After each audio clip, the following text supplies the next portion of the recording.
According to the Quran, Muhammad was accused of stealing various stories.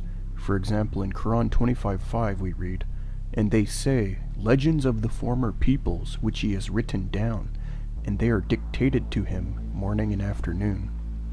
The fact of the matter is many stories of the Quran have been traced back to various uninspired texts. That much of the Quran was plagiarized from earlier uninspired Jewish, Christian, and Gnostic texts has been proven in W. St. Clair Tistall's book, The Original Sources of the Quran, and other works. Such uninspired original texts include apocryphal Gospels, Midrashim, Targumim, and apocryphal Gnostic works. The Quran mentions various biblical figures, yet many of its stories about these figures are not found in the inspired Jewish and Christian scriptures. Well, where then do they come from? He got wrong. Muhammad taught Alexander the Great was a righteous Muslim who believed in and obeyed Allah. In Surah 18 of the Quran, Dhul Qarnayn, which means two horns, is said to be a man who had Allah's support, was holy and righteous, and believed in and worked with and obeyed Allah. There is much evidence the author of the Quran viewed this Dhul Qarnayn as Alexander the Great. First, many of Islam's greatest commentators of the Quran affirm these verses are about Alexander the Great. Second, on ancient coins there are drawings of Alexander the Great with two horns on his head, which is significant since again, Dhul Qarnayn means two horns. Third, Arabs like Al-Asha, who was a poet living shortly prior to Muhammad, and Hassan ibn Thabit, who was contemporary with Muhammad, called Alexander the Great Dhul Qarnayn. Thus, the expert on Alexander the Great, Richard Stoneman, affirms, quote, "The two names, Alexander the Great and Dhul Qarnayn, were already synonymous when Muhammad came to compose this surah of the Quran."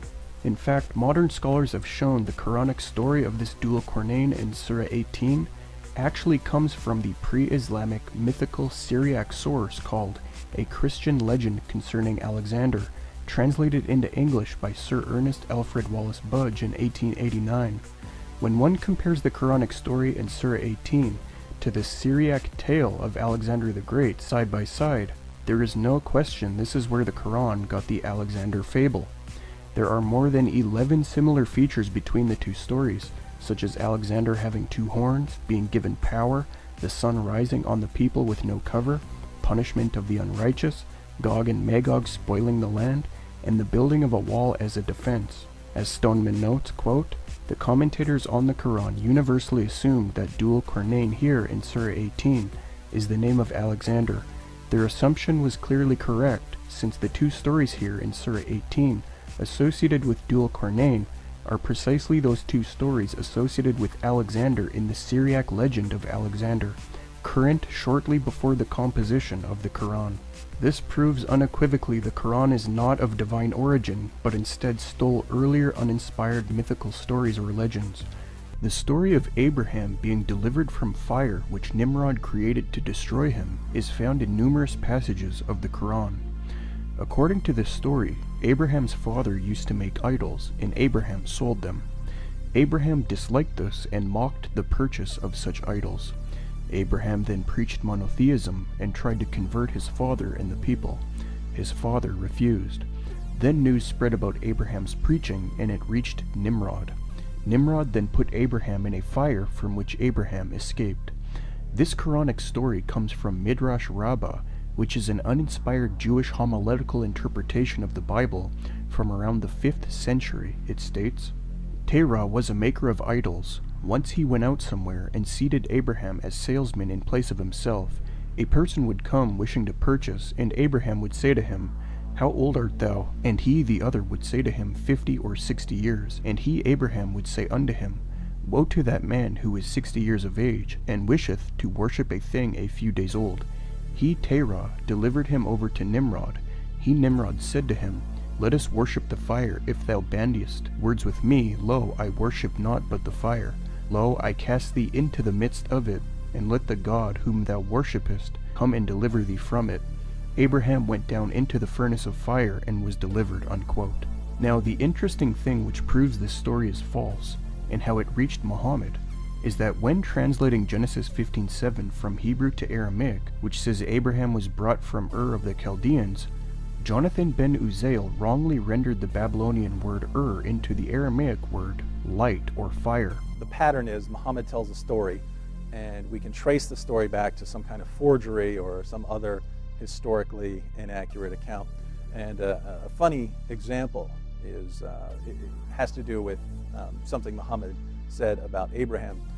Basically in the Bible, Genesis 15, we're told that God called Abraham out of Ur of the Chaldeans. In the Babylonian language, Ur means city, so it's the city of the Chaldeans.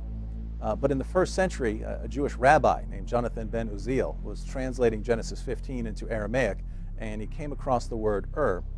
He didn't know how to speak Babylonian, so he confused the Babylonian word Ur, which means city, with the Hebrew word Ur, which means fire. And this mistake caused him to mistranslate the passage. Instead of saying that God delivered Abraham out of Ur of the Chaldeans, Jonathan's mistranslation said that God delivered Abraham out of the fire of the Chaldeans. Now, why is this important? Well, Jewish writers ran with this idea of Abraham escaping the fire. And so the Talmud eventually contains stories in which Abraham was thrown into a fire by the Chaldeans and was miraculously rescued by God. These stories were popular in Arabia during the time of Muhammad, which is crucial because in the Quran, Surah 21, we read about Abraham being delivered from the fire.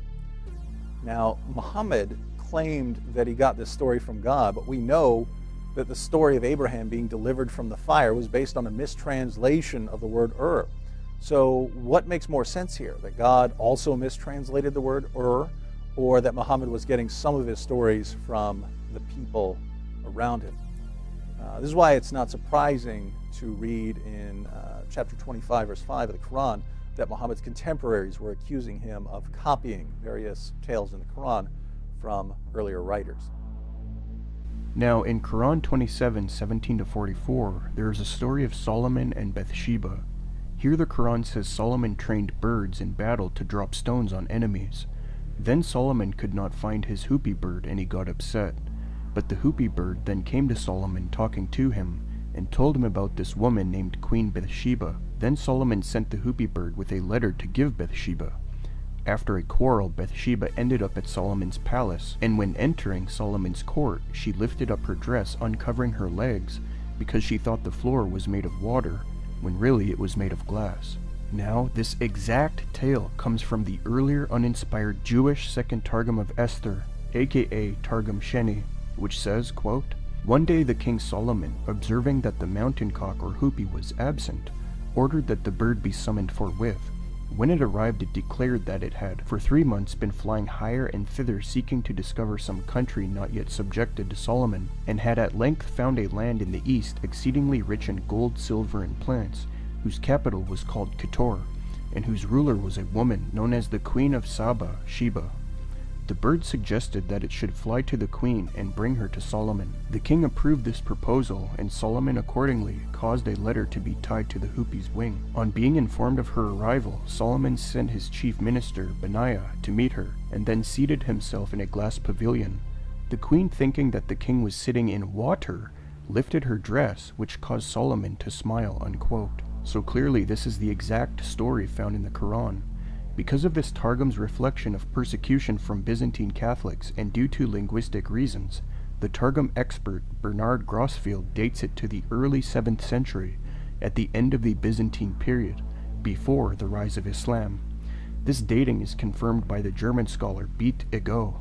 In fact, the Encyclopedia of Religious and Philosophical Writings in Late Antiquity, edited by Jacob Neusner and Alan Jeffrey Avery Peck, notes most scholars today agree with this dating. Since this Targum was composed prior to the rise of Islam and later spreading of the Quran, it could not have borrowed the story from the Quran. The Quran borrowed the silly tale from the Targum orally. Now in Quran 19:22-26, a story is told of Mary being pregnant with Jesus and then traveling to a far place to give birth, where she then rests under a palm tree. God tells her to shake the trunk of the tree so dates would drop from it. Then she ate and drank and became refreshed. This tale is found in the uninspired apocryphal book, the Gospel of Pseudo-Matthew, aka History of the Nativity of Mary and the Infancy of the Savior.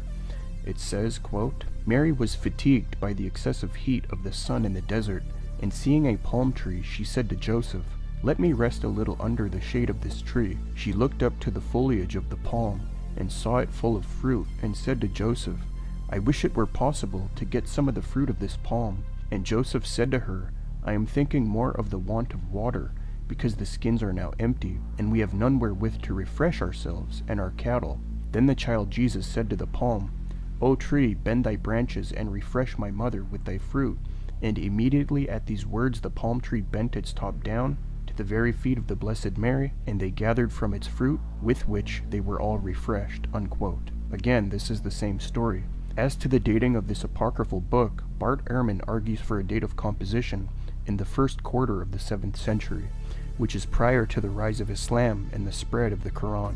He notes, quote, M. Berthold has argued that Pseudo-Matthew shows evidence of literary dependence on the Vita Ignitas of Pseudo-Ambrose, which itself was used in the De Virginate of Aldhelm of Malmesbury in 690. On these grounds, Pseudo-Matthew must obviously date to some time in the mid-7th century at the earliest. In the most thorough analysis to date, Gisjol has maintained that even though direct literary dependence on the rule of Benedict cannot be demonstrated, there are enough general similarities to suggest that the book was written when monastic orders were beginning to expand in the West by someone invested in them.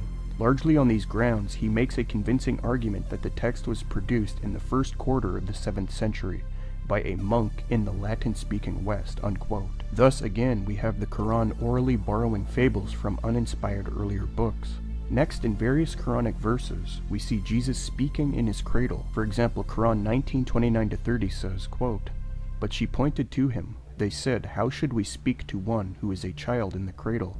He said, I am indeed a servant of Allah. He has given me the book and made me a prophet, and he has made me blessed wherever I may be, and he has enjoined on me prayer and poor rate as long as I live. The idea of Jesus speaking to his mother from his cradle comes from the Arabic Gospel of Infancy of the Savior. In that document we read, quote, Jesus spoke, and indeed, when he was lying in his cradle, said to Mary his mother, I am Jesus, Son of God, the Logos, whom thou hast brought forth, as the angel Gabriel announced to thee, and my Father has sent me for the salvation of the world. Unquote. Muhammad simply altered the wording to fit his theology. This document is dated from the 5th to 6th century. The same idea of Jesus speaking from the cradle can also be found in the earlier Infancy Gospel of Thomas, which the aforementioned Arabic Gospel of Infancy utilized. The Infancy Gospel of Thomas says, Being an infant, he, Jesus, uttered such things. This document is dated to the end of the 2nd century.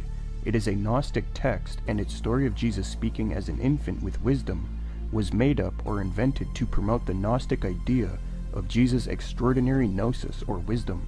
Thus, Muhammad incorrectly assumed these uninspired apocryphal invented Gnostic tales he heard orally were reliable and included them into the Quran. What a disaster! Again, Muhammad did not have the Bible translated into Arabic, so he could not check if such stories were reliable and biblical. Now, in Quran 349 and 5:109-110, we are told about Jesus creating birds out of dust and then breathing life into them. This idea comes from the same sources just mentioned. The accounts state, quote, He, Jesus, had made figures of birds and sparrows, which flew when he told them to fly. And then he took from the bank of the stream some soft clay and formed out of it 12 sparrows, and there were other boys playing with him.